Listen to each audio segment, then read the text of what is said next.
Parla tifoso dell'Azzurra. Le notizie che portiamo oggi sono di quelle che ti fanno battere forte il cuore. Prima di iniziare mettete mi piace, iscrivetevi al canale per non perdere nessuna novità e parliamo del possibile rinnovo contrattuale di Kvicha Kvaratskhelia. È l'argomento che ci lascia con ansia e con il sorriso sulle labbra. Sembra che Kvicha Kvaratskhelia sia sempre più vicino a prolungare il suo contratto con la famiglia napoletana fino all'estate 2028, e non sono solo parole, no. I ragazzi di tutto Mercatoweb.com hanno portato i numeri: 4 milioni all'anno, un balzo considerevole rispetto agli 1,2 milioni che riceve attualmente, e con la possibilità di allungarlo fino al 2029.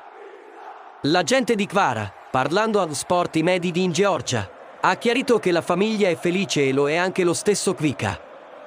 De Laurentiis, l'uomo forte del Napoli, è stato elogiato dal suo agente come una persona di parola che mantiene ciò che promette.